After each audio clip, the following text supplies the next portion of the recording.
Bonjour mes chers élèves, j'espère que vous allez bien.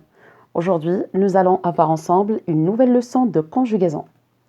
C'est le présent de l'impératif. D'accord? Le présent de l'impératif des verbes du premier et du deuxième groupe. Comment je peux le reconnaître dans une phrase? Quand je peux l'employer? Et quelle est sa formation? Comment je peux le conjuguer? Bien.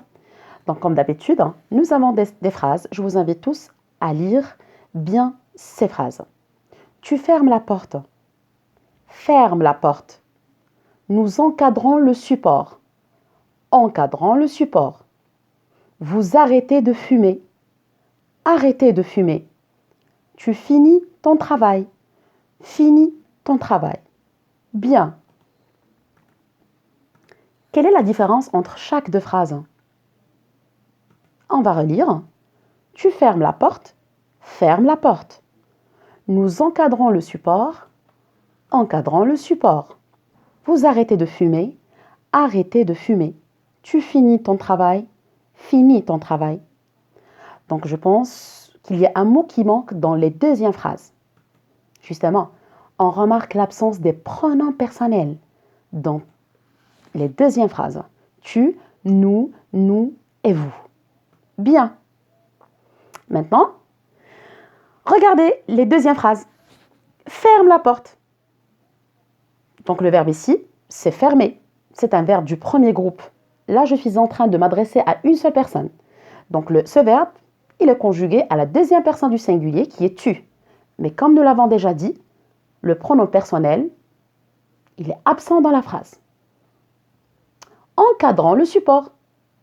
Donc, c'est quelqu'un, je parle de moi et d'autres personnes. Donc, c'est la première personne du pluriel, c'est nous. Et c'est le verbe encadrer, c'est un verbe du premier groupe. Arrêter de fumer. C'est le verbe arrêter, c'est un verbe du premier groupe et il est conjugué à la deuxième personne du pluriel, qui est vous. Finis ton travail, c'est le verbe finir. C'est un verbe de deuxième groupe. Il est conjugué à la deuxième personne du singulier. Donc je pense que ça vous rappelle un petit peu le présent de l'indicatif. C'est à peu près la même chose. Il y a juste quelques différences que nous allons relever ensemble. Bien. Maintenant, regardez.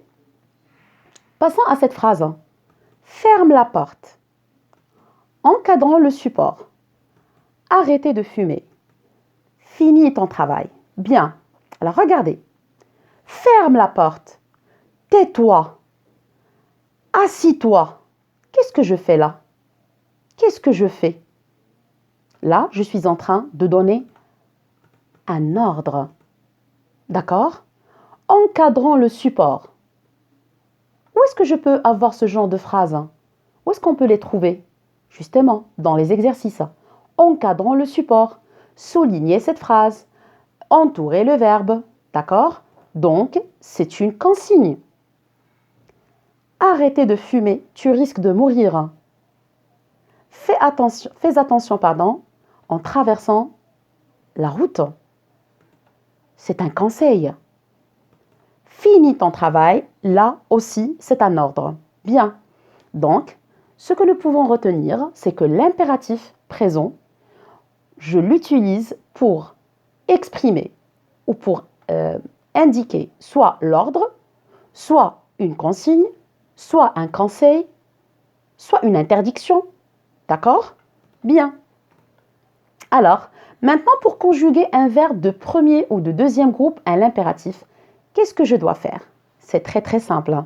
Comme je vous l'ai dit tout à l'heure, il n'y a pas une grande différence entre l'impératif présent, d'accord, et le présent de l'indicatif. C'est à peu près la même chose.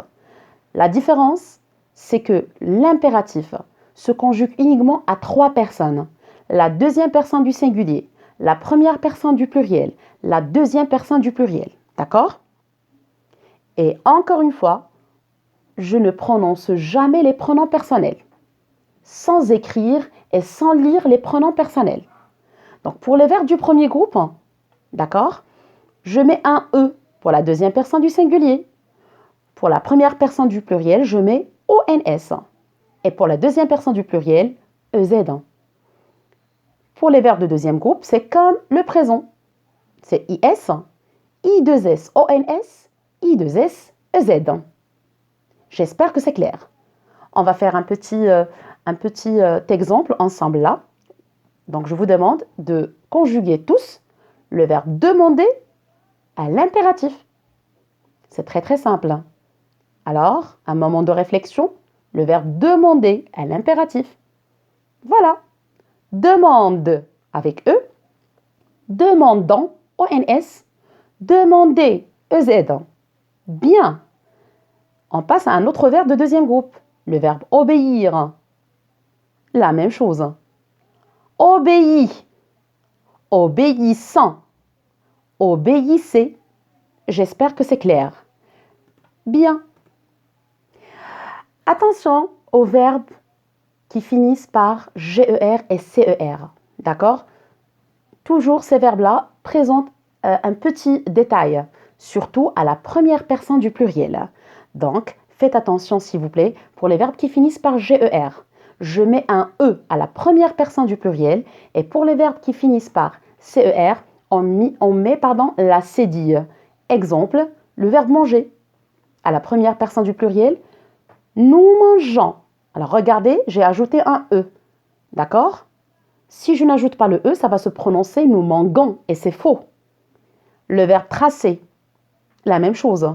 Si je ne mets pas la cédille à la première personne du pluriel, on va la prononcer traquant et c'est faux aussi.